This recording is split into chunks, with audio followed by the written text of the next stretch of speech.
Teka lang, bago kami mag-start magkwentuhan, subscribe ka muna. Sisiguraduhin namin sa'yo, bibigyan ka namin ng magandang kwentuhan. Salamat nga pala sa mga sumusuporta. Shout out sa mga nanonood, sa mga nag-comment. Maraming salamat sa inyo. Let's go! Alright, bago tayo mag-start, we have two na pag-uusapan ngayon. Sino may kasalanan sa baha? Kasalanan na naman ni Duterte eh. May ganyan eh. Sino may kasalanan ng baha? Bakit tayo binabaha? Si Duterte may the new normal. Yan. Pag-usapan natin ng the new normal and isa pa yung title bout. Ayaw bitago.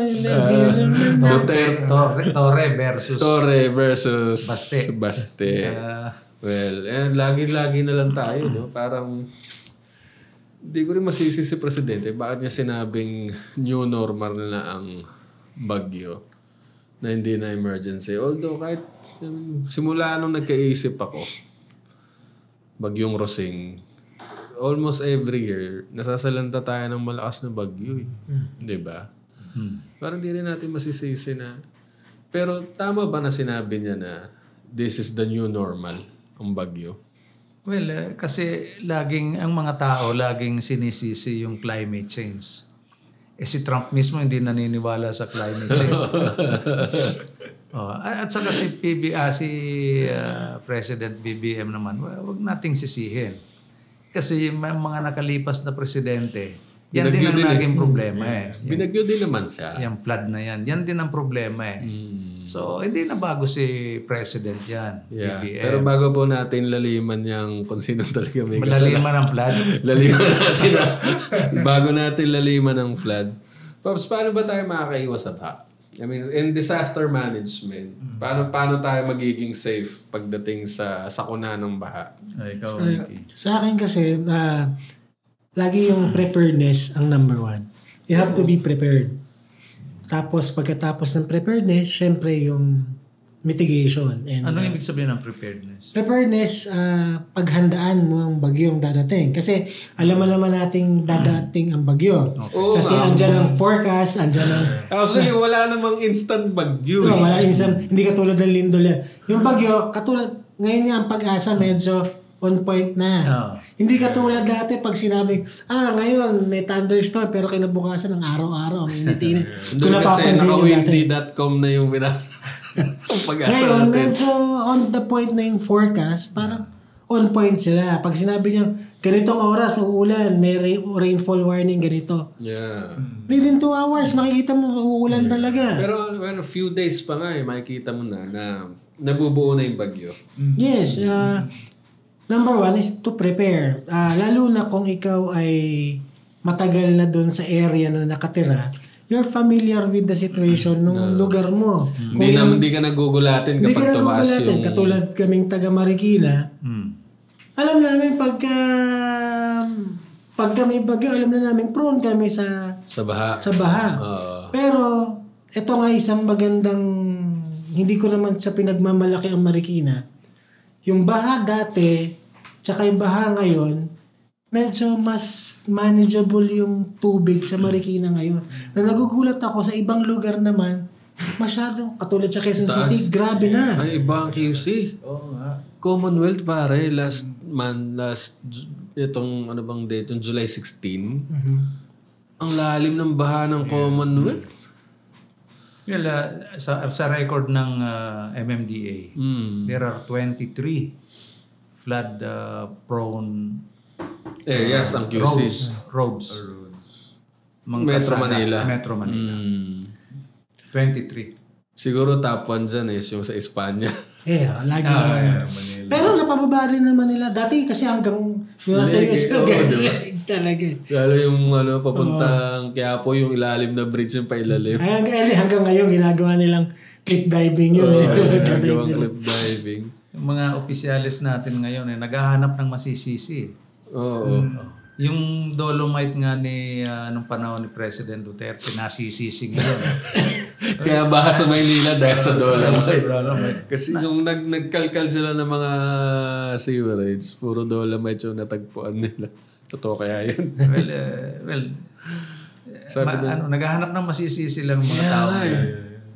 Pero bago, bago natin kalkalin yung mga preparedness muna tayo. Mitigation. Prevention. Prevention. Mitigation and prevention. Sa prevention, dapat sana pumapasok ang yung DPWH. Yung urban planning. Siyempre, MMDA. kung makikita ako, ang isa kong nakitang malaking problema talaga, yes, hindi enough yung ating mga spillways and flood projects. Pero, ang nakapag-isang factor is yung basurang nafi-filter na hindi na kayang i-filter na nagbabara talaga. Basura naman talaga. Siguro, kasi eto na naman hindi ko sa pinagmamalaki si Marikina. Pero si Marikina, bihira ka makakita ng basura sa kalsada. Yan. Malinis nga sa Marikina. Ultimo yung dahon ng, kunwari may puno ng mangga na bumaksak na yung dahon-dahon. Paglabas mo ng tanghali, may bibiling ka lang sa kanto, pagbalik mo sa mag-grocery ka, pagbalik mo wala na kasi may nagwawalis, may naglilinis talaga sa Marikina. Ibig sabihin, yung tupad sa inyo, talagang tupad. Tinutupad talaga nila. hindi. Yung isang dahon sa ibang lugar, ang tupad. Yung isang dahon, 10 nagwawalis. Pero alam mo, may pag-aaral yung UP na kalimitan yung mga karsada natin ay wala pang ang diferensya ang elevation dun sa creek ay mga 1 point something meter lang. So gaya ng pinag-aralan nila sa Maynila yung Arpapa. Sa Arpapa. 1.38 meters lang above ng creek bed. So kaya pag konting ulan, talagang babaha yung Arpapa. Tapos, kinumpara nila dito sa loob ng Diliman, na UP Diliman, yung A. Roses, na which is 4 meters above creek bed. So, kaya yung Roses hindi binabaha. So, yun ang nakita nila na yung ganung comparison sa elevation, yun ang nagiging diferensya. Dito sa NCR. Yan din na napansin namin sa Marikina. Yung dating drainage system, pinagana pa rin nila, pero gumawa silang panibago. Sa gitna ng kalsada. Yung dating binabaha yung Ondoy tsaka Ulysses, ngayon hindi na. May mga parts na doon na itong habagat na huling baha nila is Ulysses. Rolly, binaga konti. May natuto na ang Marikina After Undoy, ginalingan na ng Marikina Hindi lang hindi lang the government, hindi lang the LGU effort. Citizens effort din. Citizens effort and the government. The national government kasi yung Pasig Marikina, hindi lang it's not Marikina alone kasi naging model lang si Marikina kasi siya yung pinaka dadaanan At sa Pasig River naman din kasi yun ang mga big factor sa atin ng spillways Tsaka yung Laguna, papuntang Laguna de Bay. Yeah, pero isipin mo, compare sa mga nakaraang bagyo. Yung Rolly, habagat din. Yung itong Krising. Tapos, siyempre, Yolanda. Most powerful. Yes. Pero itong Krising, hindi pa siya umabot sa level ng, alam mo yung Ondoy level. Na parang pagod na Yes. hindi, alam mo yung ulan niya, di ba? Parang, compare sa mga nakaraang taon. Hindi naman ganun kalakas, no? Pero ganun yung effect ngayon. Sabi nila, narinig ako sa attorney Mahar Lagmay ng UP that this is the effect of a global warming dahil yung dapat na na-experience natin na every 100 years like Ondoy dapat daw yun na-experience natin about 100 years bago uli maulit nauulit halos ilang taon pa Hindi lang. naman.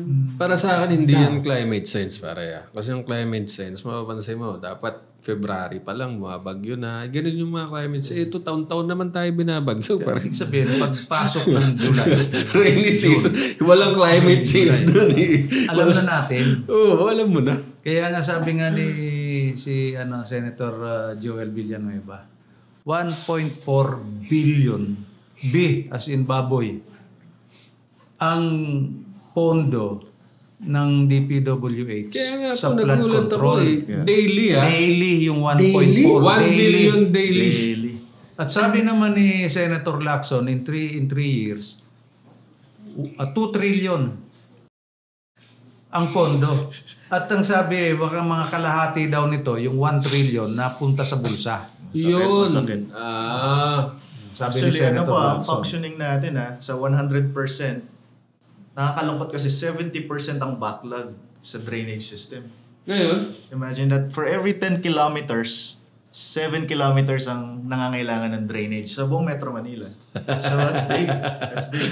Dun sa pondo po na 1 billion a day, parang Grabe, no? magkano ba ang flood control architect? Para gumastos tayo ng 1 billion every day. Tapos, nakita mo yung interview niya, no? In-interview si presidente nitong bagyo. Yeah. Parang ano na siya, no? Pikon na.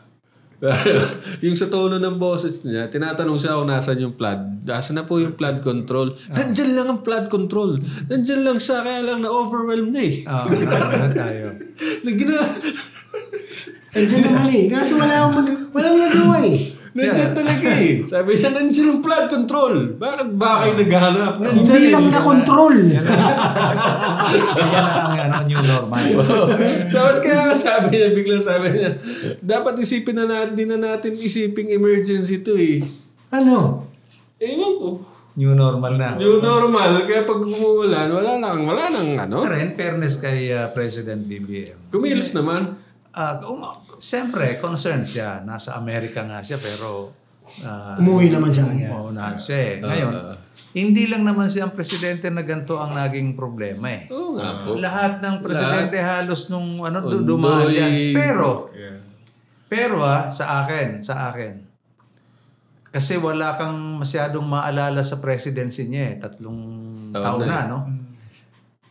Kung makukuha niya tong flood na to, talagang hindi siya makakalimutan. Ano yung sabihin? Ito man lang yung Iipunin legacy, yung no? plan? Ipunin niya yung tubig. Makukuha daw yan. Hindi, ibig sabihin kung Sabi niya, ipunin daw yung tubig eh. sa Malacanang. Para magamit. Hindi. Kung masosolve niya tong flood na ito. Mahirap yan. Okay. Yan ang, biruin mo ngayon at bilyon na ang budget. Taon-taon sobrang bilyonan. Hindi ko maintindihan saan dinadala yan eh. Wala. DPWH. Hindi kung sa...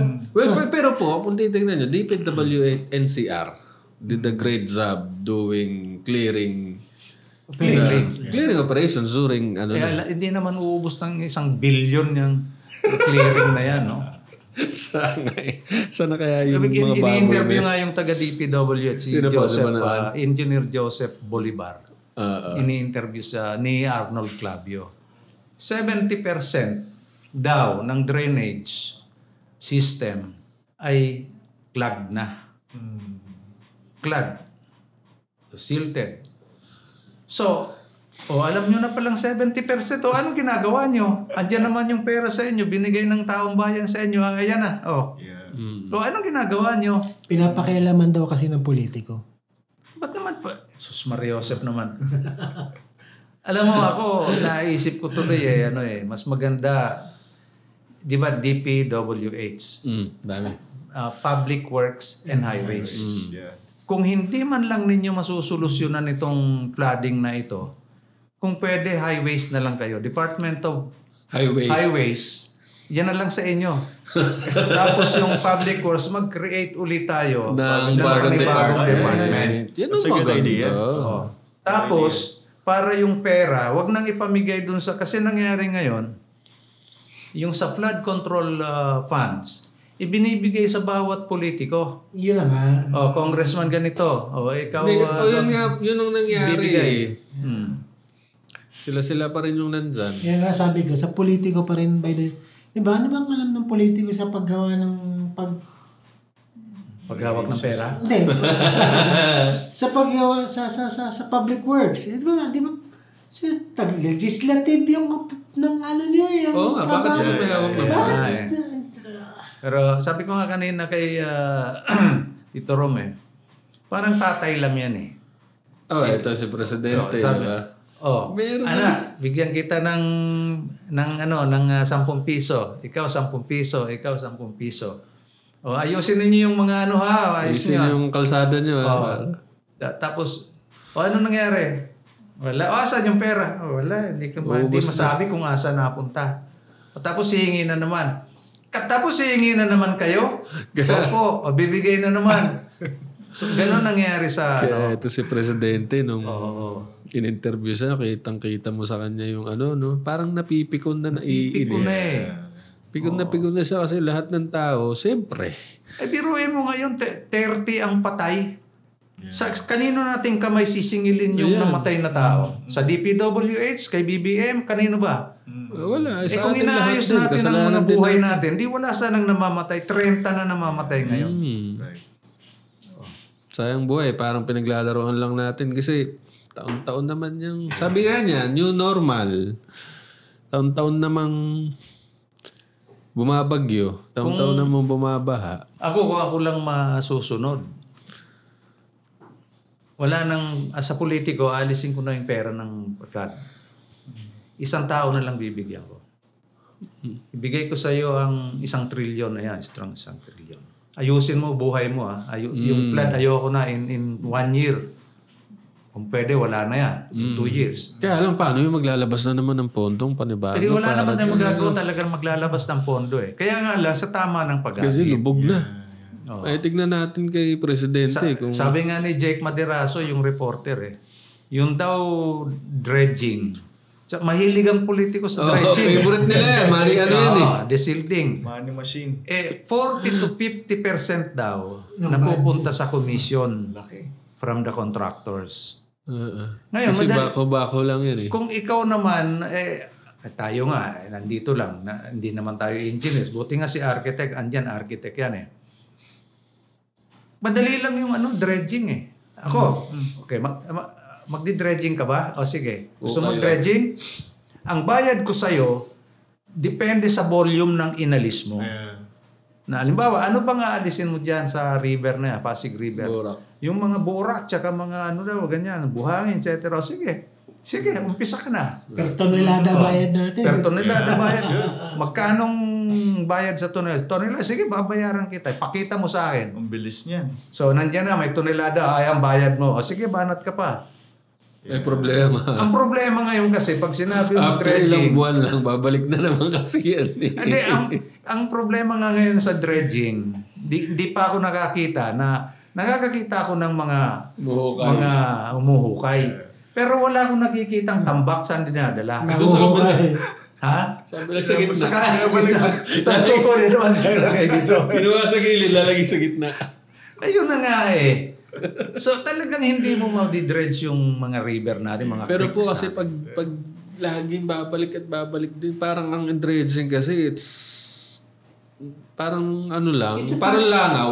Pag binuga mo, babalik-balik lang din. It's a part of the solution na temporary solution yun parang band-aid solution Pero yung pang-matagalan, pang-permanent na solution, sandali, yung dredging nga ang permanent solution ng mga politiko.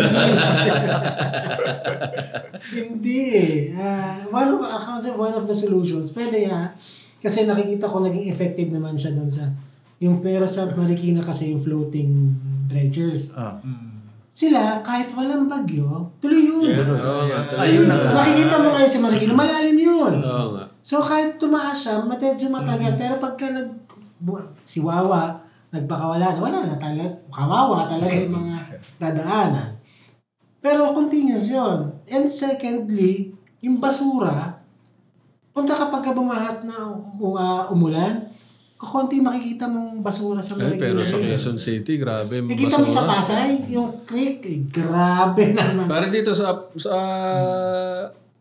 ilalim ng katabi ng malaking crematorium, ang barangay dyan. Yung Paligsaan sa may Araneta. Araneta. Ito may basura. Actually, Halos. di ba? Hindi na dagat, hindi na baha eh. Baha ng Siguro basura sa akin, na.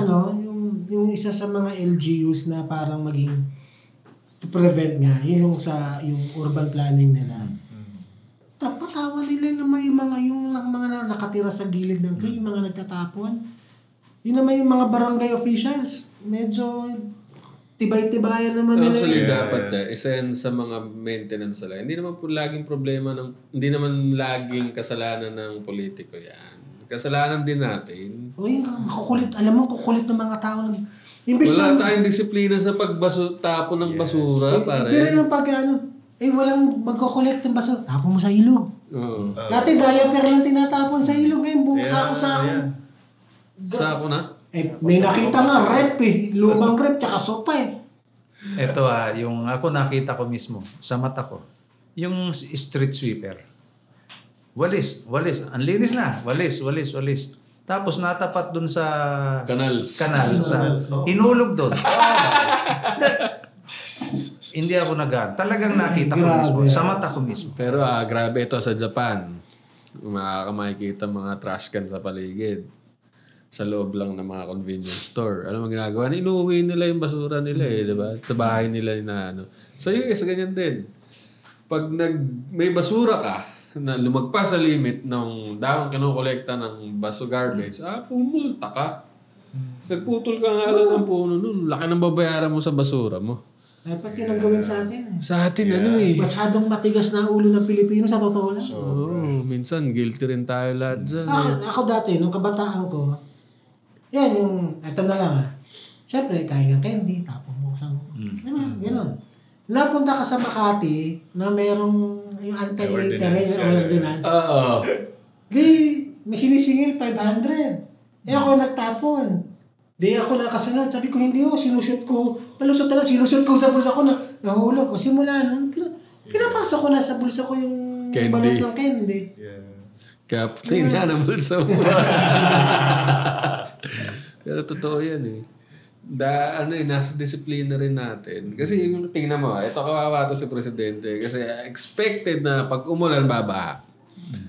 Itong mga predator na nakaabang lang, alam mo yung nag-aabang lang na Naghahanap butas. Naghahanap butas lang para tirahin to si Presidente. Talagang unang-unang baha pa lang. Binakbak na kagad siya. Di ba?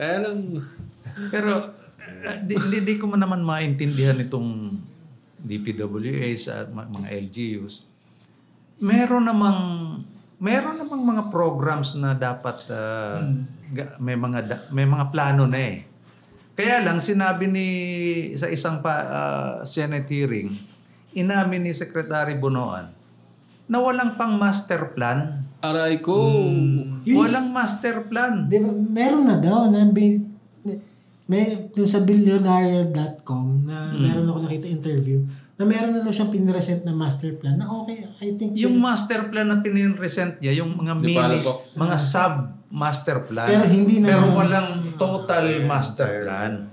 Kaya pala yung mga flood control na pinagawa ni Presidente na sinasabi niyang 5,000 flood control. Patsi-patsi. Yun. Doon lumabas yan. Patsi-patsi. Yung salitang patsi-patsi, sinabi ni Senator Joel Villanueva. Na ginamitan mo ng bilyon-bilyon na pera, tapos patsi-patsi pala yan. Patsi-patsi pala. Wala talagang master plan sa madaling salita. Anong ginagawa nila dyan nakaupo sila dyan sa departamento? Sinong accountable ngayon? Kung tayo sabi nga ng mga basher natin, mga luko-luko tayo Nakakaisip tayo kung anong pwede. Pwede bang umupo sila? Pwede Pwede bang mag-isip muna kayo bago kayo gumastos? Hindi na, una yung gastos Kaya itong mga nakaupo Nakagulat mga experts yung nandyan DPWH. Yes. Parang medyo mga engineers din, mga professionals. Secretaries dapat, di ba? Hindi ka nga papasa sa Commission ng appointments kung hindi ka... Pero alam mo, parang ano din yan eh. Hindi lahat ng engineers magagaling. Merong medyo magaling. So hindi lahat pantay-pantayan. So kaya nga may mga engineers na mas matalino pa ang tubig. May kausap ako, district engineer ng DPWH. Retired. Sabi ko, pare, ano bang, eto kako, hindi pa ako umuwi ng Bicol na hindi sira-sira yung kalsada dyan sa Quirino Highway. O yung mga Ragay, Tagkawayan area na yan. Talagang wala ng taon na hindi talaga sira-sira. Alam mo, sabi sa akin ni engineer, kasi laging may tubig yan. Sabi ko, pare ko, pwede ba? Mas matalino ba tubig kaysa sa tao? Kaya pala ito sa Quirino Highway o kaya sa dito Rojas Boulevard. Bagong asfalto eh. Diba? Mga recently, bagong asfalto. Pati Quezon City. Pati Commonwealth, diba? Bagong asfalto. Ito, bumaha. Ngayon, oo. Butas-butas na ulit. Butas ngayon. Hindi ba lang tumagal na isang taon? Butas-butas na. Di ko maintindihan. Ba't kaya gano'n? Paano yun? Hindi ko alam eh. Bakit asfalto na? Espalto tapos kasi lalaki yung butas niya parang ng nyog. Opo isang gano'n Oo, yan. Tapos ang lalim, pag nadaanan mo, syempre, end cap na naman. Sabi may lubak, may iwas ka, swerving. Kaya ngayon, kung may nakikinig sa ating mga engineers, pwede ba yung papuntang Bicol na yan, alam mo, sa totoo lang literally, kasumpa-sumpa na talaga yung road going to Bicol. Masakit. Kasumpa-sumpa. Saka itong Commonwealth po, ito na lang pong Commonwealth, diba? Hindi na matapos-tapos asfalto yun yung buong yan. Yeah. Kasi, by section ng latag, babakbakin dito, asfalto yun dito, tuyo na yan, dito naman ulit. Yeah, that's right. Babakbakin. Bumagyo, butas na naman. Ay, nabutas, babalik ulit sila rito. Tapos. Kaya ang tinatawag ng mga contractor sa asfalto, the golden, black gold. Black gold. The black gold. Ngayon, yung DNR, hindi rin naman nagkukulang. Alam mo yung DNR, yung geosciences nila, MGB. Buong Pilipinas, meron na silang, ang tinatawag nila na geohazard areas. So, itong mga lugar na to, ito may mga baha. Itong mga lugar na to, ito yung may landslide. Itong mga lugar na to, ito. Bakit hindi gamitin ng DPWH? Di ba sila nag-uusap? Oo nga. Di ba? May mga indicators tsaka mga areas. Kompleto. May ginawa na rin ng UP yung Project NOAA na yung Project NOAA. Madedetermine na lang kung saan man sulok ng bansa yung pwedeng flood-prone areas. Yeah. Kaya, sino bang in charge sa flood control? Yun ang tanong. Yun nga ang tanong ko rin eh. Si Congressman ba? Si DE? Si DPWH? Si Mayor ba? O si... Yun ang problema doon. Kasi alam ko po, ang DPWH, national road lang naman sila eh. Kahit na ba? Yung mga inners, But LGU ang may hawak dyan. Hindi, I think DPWH din, maski sa Metro Manila eh. Opo, pero yung mga sila, national roads, ang sila, yun ang hawak nila. Pero, sino ba talagang mag-aayos niya? Dapat yan. Mag-usap-usap muna kayo. Collaboration ata yun talaga yun. LCUs and DPWH. May isang architect na kasama mo, no? Si architect Jun Palafox. Ang gaganda ng mga concept ng taong yan. No?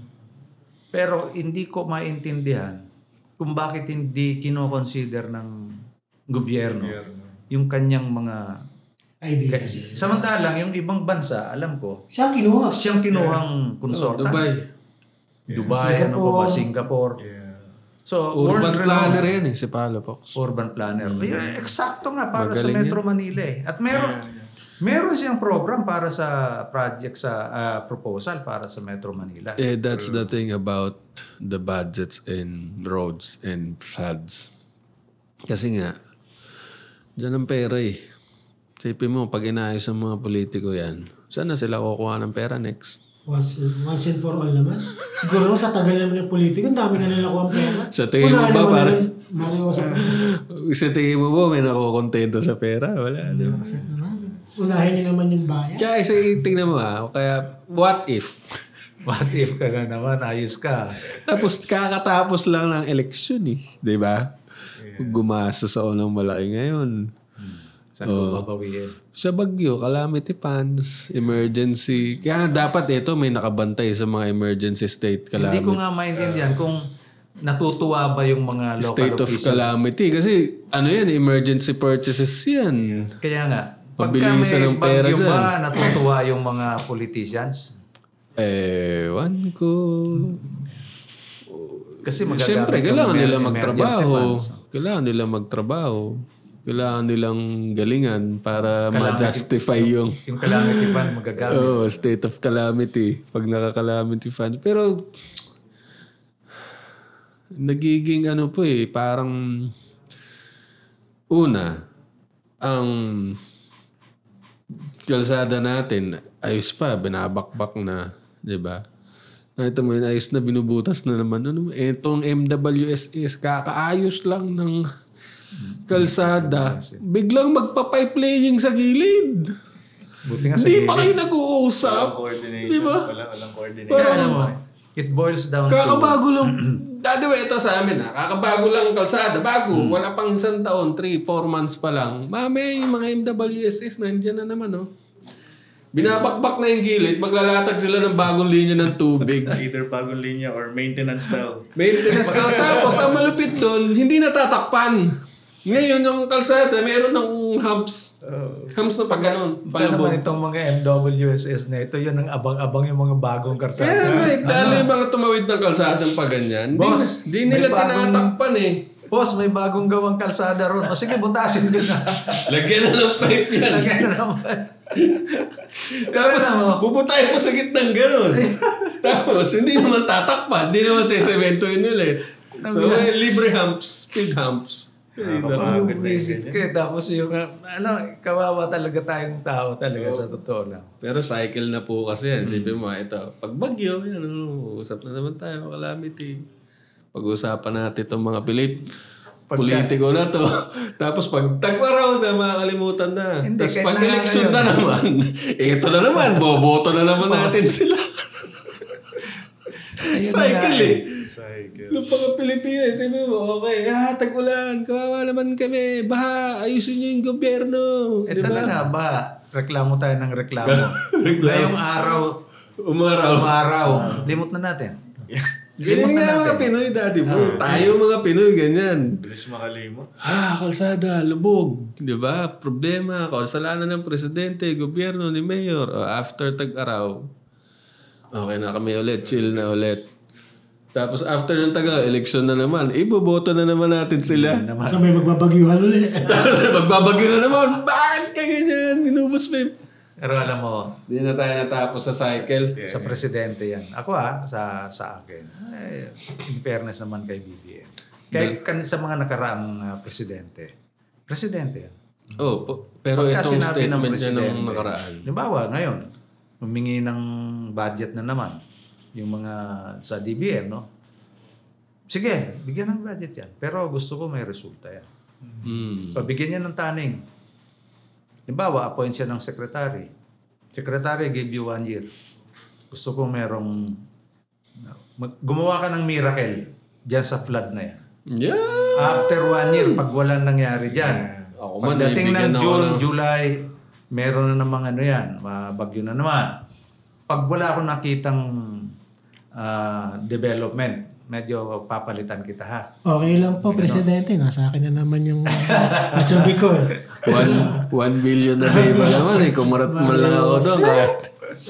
Sipin mo lang, pare, kumurat ka doon. 1 billion. Dapat doon, Dad, o Tito Rom, pag hindi mo nagawa, kulong ka. Ganun. Hindi yung papalitan na lang bigla kasi parang, sige, dipultan mo ako, hindi ko nagawa. Trabaho ko. Okay. Nabulsa ko na. Diba? Wala eh. Pero ito pang nakakatawa. Hindi lang yung presidente. Imagine top executive. Nakita niyo yung post ng hindi pala nakakatawa. Nakita mo yung post ng secretary ng DILG nitong bagyo. Nagkakape pa ako. Ano? Para may reference tayo, ano tayo eh. Ano sa niya? Ito yung announcement ba to sa ano? Yung announcement ni John Vic Remulla. Di kasi, di ba, nung governor siya, sanay siyang tinatawag na si Pogi. Pogi, mag-announce ka na ng walang pasok na Cavite. Nasanay siguro siya sa gano'n. Ito, sabi niya, mga abangers, sarap ng bogchi ko. Ito, kasagsagan ng ulan na bumabaha na. Sarap ng bogchi ko. Sa kabusugan, nakaidlip pa. Nang sandali, ito na, inaabangan, abangers. Sipin mo yun, pare, alam mo ba nung Lunes, ang biyahe namin papunta sa eskwela ng mga anak ko is 15 minutes. Ganun na sila ka-insensitive. Wait lang pare, 15 minutes. Late sila nag-declare ng walang pasok. Okay. Alauna. Lahat nagsabay-sabay. Lumabas na, mataas na yung baha. 4 na oras bago ako nakarating sa eskwelahan. Diba? Tapos ganun ka ka-insensitive itong tao na to. Nasasabihin niya, wait lang, nakaidlip ako. Ano, Pogi? Kaya lang, parang utang na loob pa natin na nag-declare siya, di ba? Diba? Yes. Trabaho mo yan. Inako mo yan na gusto mo ikaw mag-announce. Tapos sabihin mo, unahin mo pa yung mag-post kaysa mag-announce. Pero sabi niya naman, dami daw nagalit. Hindi na binawi niya naman. Paano mabawi tapos na? Nag-apologize naman yan. Nag-apologize. Daming let. Hindi naman parang apologetic eh. Parang hindi pa rin apologetic. Ito sabi niya, ang damit let ga, pasensya na, pero hindi na ako magbabago ng ugali. Hindi wag kang magbago ng ugali. Huwag mo sisihin yung mga taong diba? Mamabash sa'yo. Leader yan. Secretary. Ang galing, di ba? Kung ito naman ang mapupunta sa atin, ewan ko na lang ano na mangyayari sa bansa natin. Sa akin mismo, 2 bagyong dumating magkasunod. Tapos, this is the new normal. Kasi ganyan yung mga leader mo. Na-normalize na nila, no? Kinokondisyon na tayo na, hindi, okay na, kaya niyang tisin yan. Resilient kasi parang sinabi nila kasi mga Pilipino, okay lang yan, pag naghirap, kaya nga tawanan eh. Tatawanan lang naman kaya yan. Okay lang yan. Pwede naman. Wala siyang pinagkaiba doon sa nagkasunog na inuna pa yung nag-live bago tumawag ng bumbero. Galit na galit ka, neutral tayo. Hindi, yung mga ganyan kasi, alam mo yung parang feeling nila, I'm in the power, tapos nagpa-power trip ka pa. Alam mo naman yung mga taong bayan, naghihintay sa inyo. Diba, you're a public official na dapat, sorry pero unahin niyo muna yung trabaho niyo, hindi pa pogi. Ito pa maganda. Tutuloy pa ba natin na usapang baha? Kasi mas... Ito pa maganda nangyari. Dabang may kapagsagan ng bagyo, merong isang mayor na nag-vlog. Okay. Sabi niya, ito mo suntukan eh. Kaya kitang patumbayin. Ito nga yung PNP chief natin pumalag. Okay. Pero, yung in fairness naman, nakita ko yun, parang, I would like to be verbatim.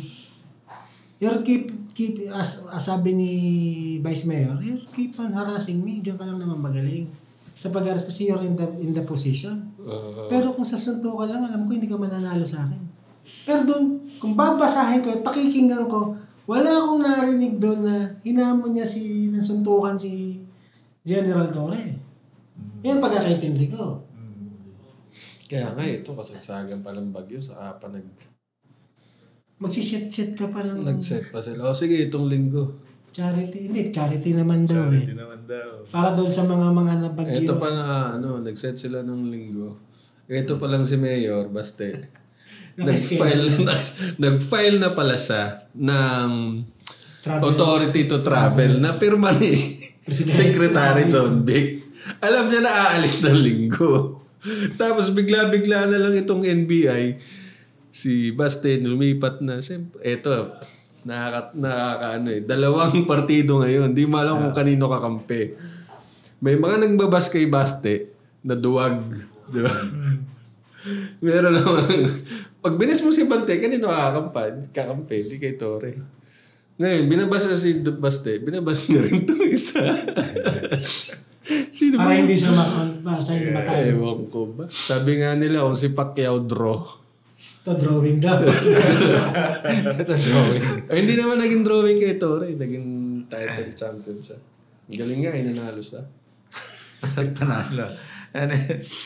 Alam mo, hindi ko maintindihan kung ito ay ginagawa nila para pagtakpan yung isang mas malalim na issue. problema. Gaya ng baha, dami ng damage sa properties. Daming namatay. 5.5 million Evacuees. mga na affected individuals. So, Parang may tatlong- linashbang lang tayo. No? Oo.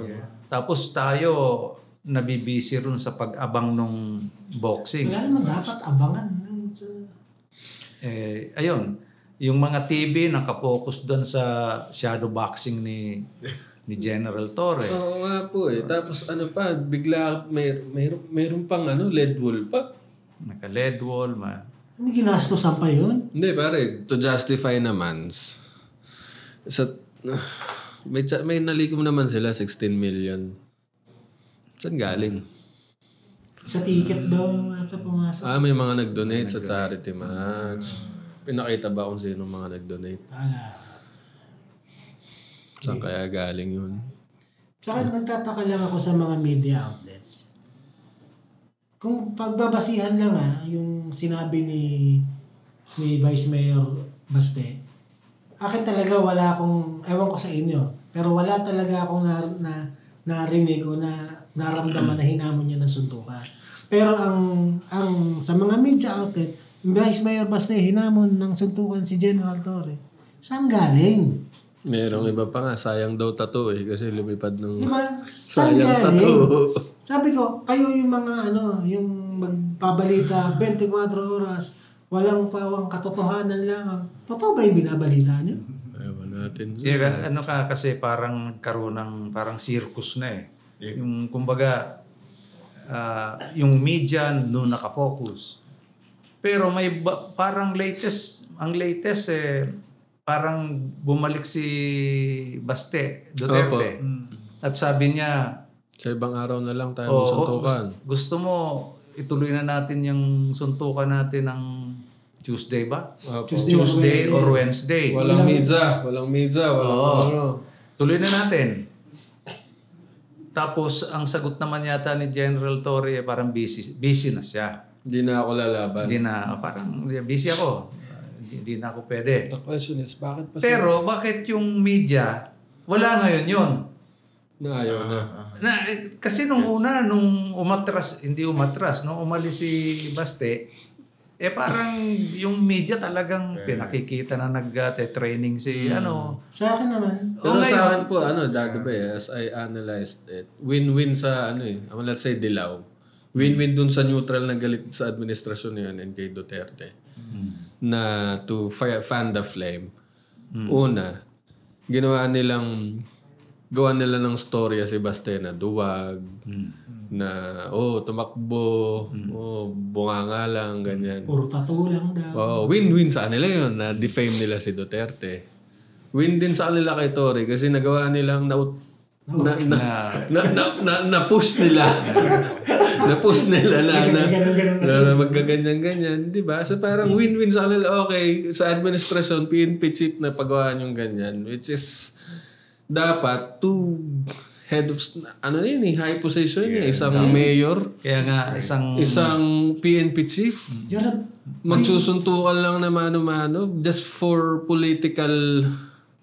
Nakakalungkot nga talaga yung sitwasyon kasi ang dami nating dapat ayusin. Problema. Tapos ito pang mga ganyan na sa akin. Tapos ang bilis na action parang nakatutok ang circus lang eh. Opo, parang circus. Parang yung NBI, ang bilis kagad na. Mas mabilis pa na set up yung boxing ring kaysa sa mga Evacuation. tulong Hindi Mga nga. evacuation. Nag-set up na sila, hindi pa umuo yung kalaban nila. Diba? Sige, sa linggo tayo, ganito, ganyan. Hindi pa nga umuo yung kalaban. Nagpunta ka nila, alam mo naman hindi dadating. Wala pang agreement. Actually, hindi pa sinasabi yung sinabi na wala ako dyan. Diba? Wala ako dyan. Alam mo, Juan, Maglang linggo. yung Ganun. panahon ng mga Romans, di ba, mahilig ang mag-example Sabong. ng Romans. Yung emperor doon, pag medyo may problema yung bayan nila na may tagutom, may paganyan, may problema yung gobyerno, ginagawa ng mga emperor noon, Games, gladiator. gladiators. Coliseum. Para yung mga tao nalilibang. Opo. Ganyan. Ganyan. Same pa rin. Ganyan. Ano lang, na modern manipulation of people. Para tayong bumabalik pa no, parang sa US din. Pag yung okay Coral, nag-aaway yung dalawa. Sige, doon tayo sa Wild Wild West. Doon tayo sa okay Coral. Draw tayo. Hindi naman ganun, basta-basta. Pero po yan, parang politically, it's a modern day diversion of the real issues. Right. Sa akin, Alam mo kung sa akin, ang panalo dyan, sa akin, ang panalo, mas panalo dyan si General Torre. Why? Kasi yung nangyaring yan, na parang circus sa tingin ko, pwede niyang gamitin sa political. Feeling ko nga, baka tumakbong senator yan. Ayun, libawa, tatakbo siyang senador. Abay, pogi points nito. Opo. So, pwede niyang gamitin to na, ang tawag diyan, parang unexpected extra. Kaya lang, matagal pa election. Well, babalikan niya yung pag Nananalo siya. tablado siya eh. Alam niyo ba na naging champion ako sa boxing? Ganun, no? by default! I win the boxing champion. Pwede rin. So, pwedeng gamitin sa politika yan. Alam mo na, yung pampapogi. Tayo na parang, apostol tayo ng politika. Pwede natin gamitin yun na pampapogi niya. Kung siya tatakbo, halimbawa, kung saan man, elective position. Yeah. Pan yun. Pogi points yun eh. Tama po kayo. Kaya, I have nothing against General Torre.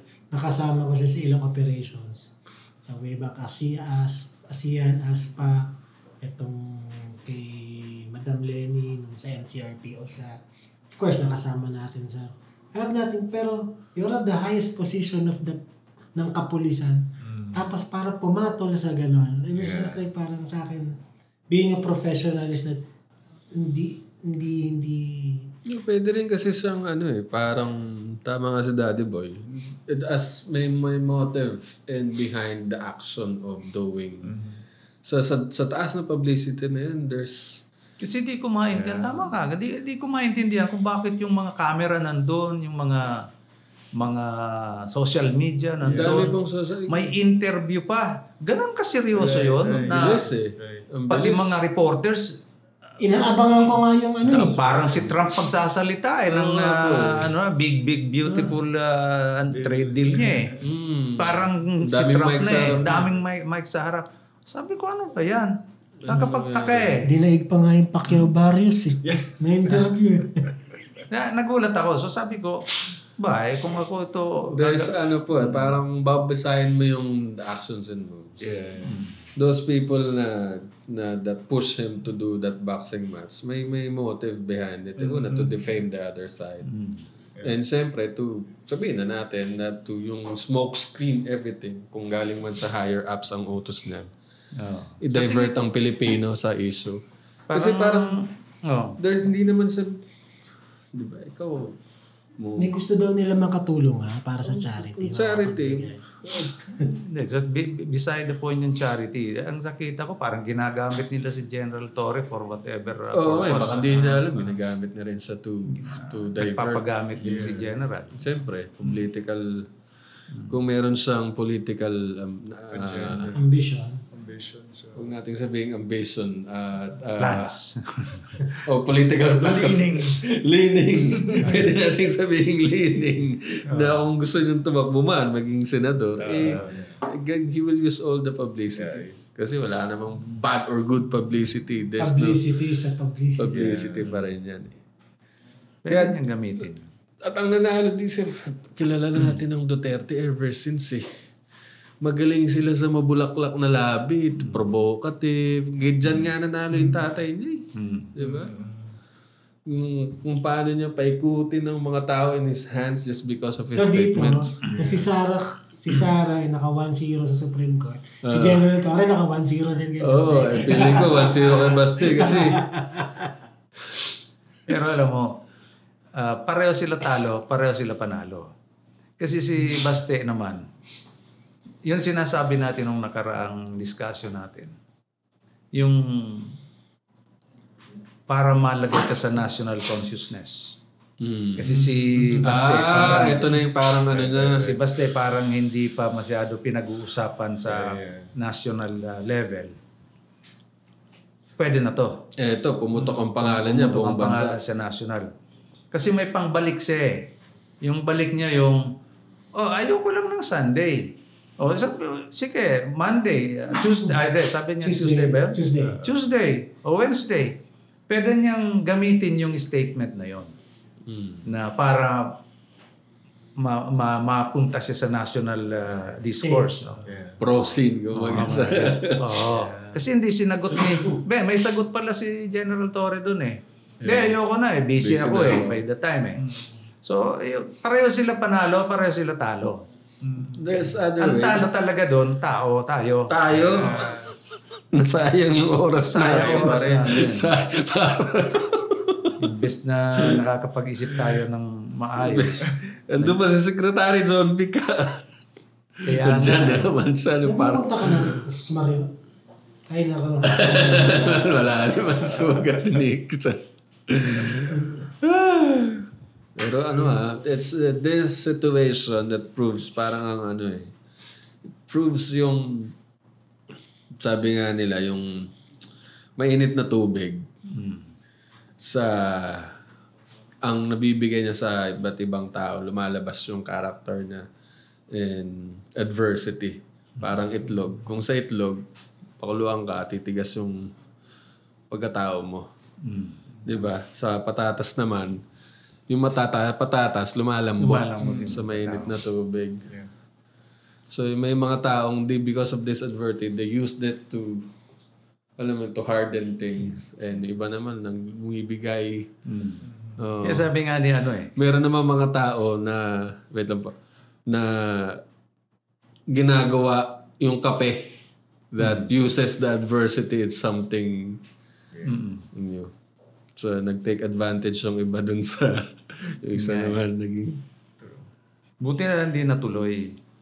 Kasi, sabi nga ni yung kapatid ni Baste, si Pulong. Congressman Pulong, tutuloy ba kayo? Mag-sign ka waiver. Mag-waiver kayo kasi baka yun nga, parang baka mamatayan si General. Makulong pa yung kapatid ko.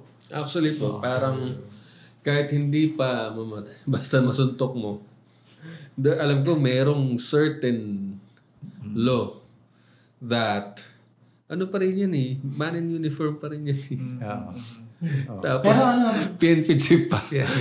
Sumapak ka ng PNP chief. Pero maniwala ka, there are people na naniniwala kung natuloy sakali yun kayang-kaya daw ni General Torre si Baste. Hindi ito hindi na to usapang Manny Pacquiao Barrios diba? sa age nila. Nakita mo naman yung push-up ni PNP chief. Pati Ganyan na lang. Oo. Pati yung kita mo yung suntok pitik sa niya, punching bag. I don't wanna say how funny Retire na yun.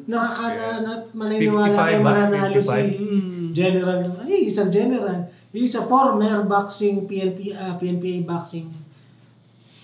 Pero nung kabataan niya, hindi.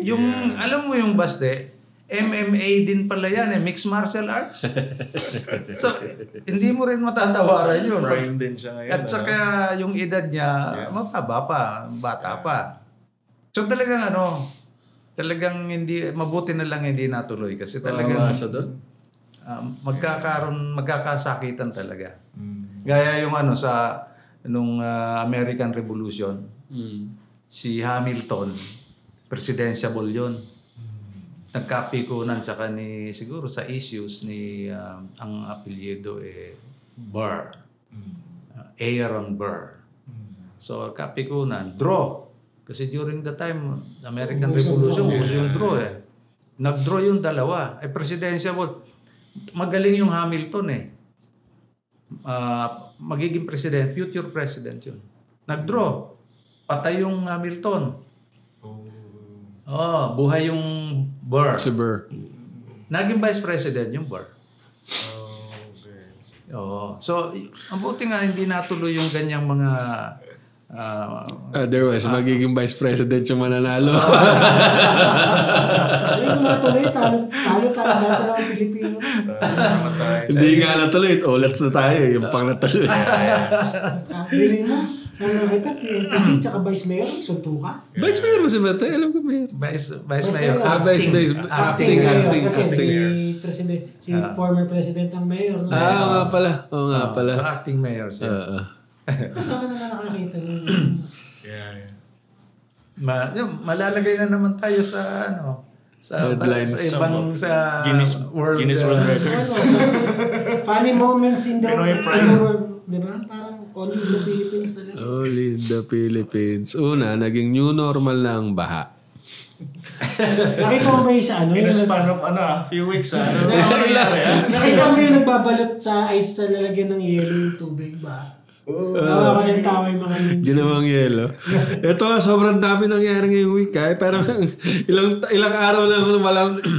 Kaya masama magsususpend din ng trabaho sa klase ng isang linggo Ang dami nangyayari Una, impeachment case. Tapos na. Tapos... Exciting no? Tama ka. Ang galing Exciting. Tapos etong ngayong baha, naging new normal ang hindi na emergency Hindi na emergency. ang baha. Saka yung flood control, nandyan lang, na-overwhelm. Nandyan pala ang flood control. Tapos may boxing. Di ba? Hindi boxing ni Pacquiao. Boxing ng dalawa. Tapos sa tagal na ng panahon, wala palang master plan sa flood. Tapos, ayan. Patsi. Tapos suntukan. So, ang exciting, 1 billion per day ang nagagastos ng Pilipinas sa flood control. Wow. Hindi ko ma-imagine saan pupunta yung pera. Sana na lang, Di ba, total may baha naman talaga 1.4 billion. Yung mga affected na mga lugar, crazy lang.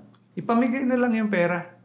O pagka may baha, sige, bili na lang kayo ng bangka, yan na lang kayo. Sandbags. Pambili nyo ng gamit na nasira. Kasi babahan na naman kayo talaga 1 billion. Isipin mo ilang pamilya yan, relocate mo na yung squatter. 1 billion a day, It's 365 billion a year. No, that's right. Pare, 200 family subdivision, architect, magkano mabudget dyan? Around 200 families. 200 houses. 200 houses? Pwede na yung 500 million. Oo, di ba? Wow. Relocate mo na lang yung mga squatter. Lalo dyan sa Baseco, dito sa QC, sa Tatalon. Pero yung sasabihin nila, mahirap ang Pilipinas. Pero meron tayong 1 billion a day for flood control projects. No, hindi, wala, may flood pa rin naman. May flood pa rin. Hindi wala. Ibig sabihin, may budget, may zero budget, may 1.4 billion a day. Nandiyan pa rin naman ang baha, di ba? Parehas sila naman. At saka normal na naman yan. Di wag na natin bigay 1.4. Sa iba na lang natin gastusin. Gastusin natin sa bangka. Hindi, yun ang sinasabi nila Nandiyan na yan Alam mo naman natin pag umulan, bumagyo, babaha Ano bang nireklamo nyo? Di gandahan nila naman yung evacuation center kahit yun man lang magandang CR. Kaya nga doon nakatent na ngayon ng modular Ito nakakatawa. modular, may nahuli nagda-drug sa loob ng evacuation center. Huli. Wala kasi makakapasok na hangin sa loob. Talagang binastos na yung nahuli nagda-drugs. Oh my God. I hate drugs. Evacuation center. Nahuli nagda-drugs. Grabe. Anyway, isa lang natutunan ko. Hindi ako papatol sa nagamon sa akin mag-boxing. Lalo ako.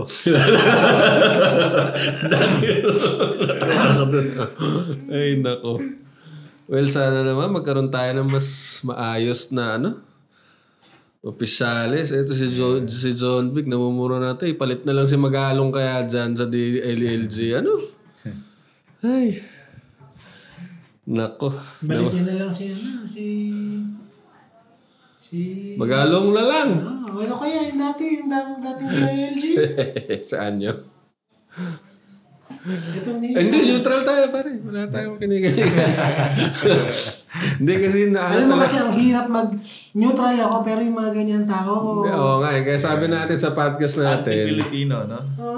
Basta pag anti-Filipino hindi maganda ginagawa, babakbakin ka namin. Sabihan nyo na akong pero first yung mga ganun, kasi sa akin, you're public leader, ikaw yung naasahan ng tao. Right. Lalo pagdating sa disaster, alam mo kalamidad yan eh.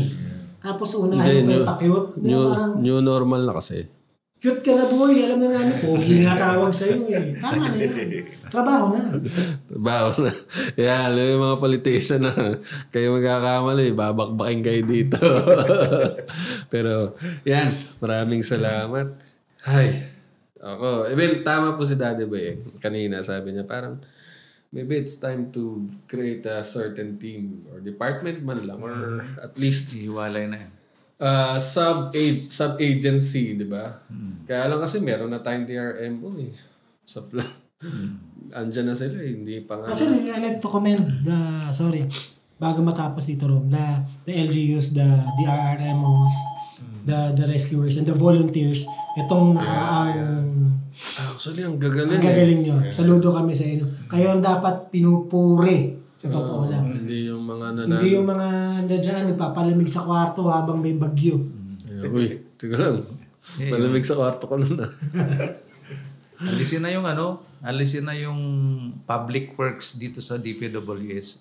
Highways na lang. Para tutok. Naka-focus sila. Naka-focus. Talagang karsada lang talaga at bridges ang tirahin nila. Kasi po kaya lang meron na kasi kung magiging redundant sa MMDA tapos Department of Public Works. Dami so mag-realign ng kasi realign po ng mga redundant offices. Tapos palakasin ng disaster DRMO. Kasi sabi year after year after year after year, trillion na nga in 3 years ang ibinigay na pera para sa flood. Tapos isipin mo, konti lang napupunta sa disaster management. Sila pa yung kumilos ng marami. Sa OCD, sa NDRRMO, konti lang. Di nyo dagdagan yung budget kung may ganun kayong bilyon. Oo, sila naman yung masipag Coast Guard. Yan ang mga frontliner sundalo, di ba?